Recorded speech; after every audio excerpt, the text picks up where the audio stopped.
Talagang laking naitulong ni JDV o ni Joe Devan sa pagbabalik niya sa Hinebra matapos isweep ang Meralco sa quarterfinals. Kaya naman Hinebra balik sa dating sigla. At Mark Kagiwa kinall out na. At Maverick Ahamnisi dapat nga bang bigyan ng big credit ngayon sa Hinebra matapos makapasok sa semis ang Barangay Hinebra? So bago nga natin talakayin yan shoutout sa mga solid nating ka-teammate na sila Joe Belurot, Alfredo Caparas, Ryan Mayugba, Kat Sakino, and Juan Solige. Sa nangyaring pagkakapasok ng Barangay Hinebra sa semifinals, dapat lang din talagang bigyan ng credit itong isang manlalaro ng Hinebra gaya ni Maverick Ahamnisi dahil sa tindi ng ginawa niya. Yung hustle niya at yung mga offensive rebound at mga crucial shot na mga ginawa niya, kahit yung mga assist at steals niya sa mga crucial, talagang big impact sa Hinebra gaya dito sa series na nangyari sa Meralco at Hinebra sa quarterfinals. Malaking bagay ang ginawa ni Mav sa Hinebra at isa ito sa mga naging dahilan rin para matulungan masweep Hinebra ang Meralco. Kung mapapansin nyo maraming galit or inis dito noon at mga nagsasabi na ito na lang daw dapat yung i-trade ng Hinebra, tapos yung iba pa kahit sa social media binabanatan siya. Ngayon mukhang ang daming pinahiya na basher ni Maverick Ahamnisi dahil sa ganda ng nilalaro niya sa Barangay Hinebra. Kung mapapansin nyo yung laro niya, unti nang nagpifit sa sistema ni Coach Tim Cone. Hindi na gaya dati na madalas natatawag rin siya na baldog dahil sa mga ataking bahala na. Ngayon, etong talagang natuto na siya na kung sa ay ganda na ng resulta na naggagawa niya. Kaya naman pag umiikot na ang bola, dahil sa less pressure yung mga tira niya Kaya naman good job to para kay Maverick Ahamnisi etong ginagawa niya ngayon sa Barangay Hinebra.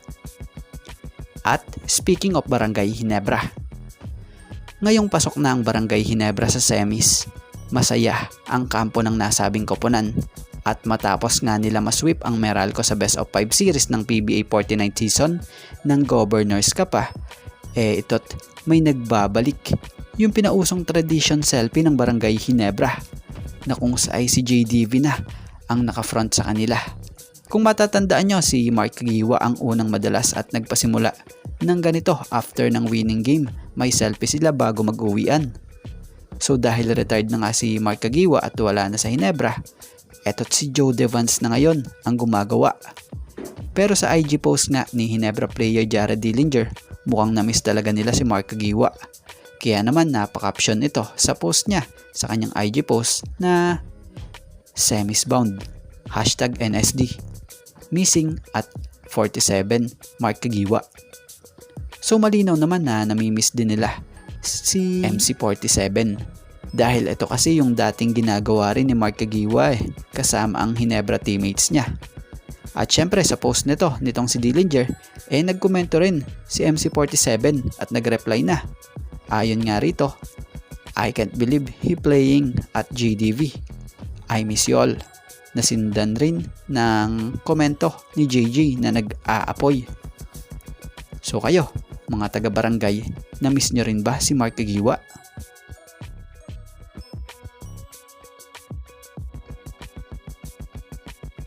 So yan sa mga yun mga ka-teammate Ito nga lang po muna ang ating sports pasada. And thank you for watching guys and God bless everyone. Shoutout sa mga solid nating ka-teammate na sila Joe Belurot,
Alfredo Caparas.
Ryan Mayugba.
Kat Aquino.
and Juan Solige.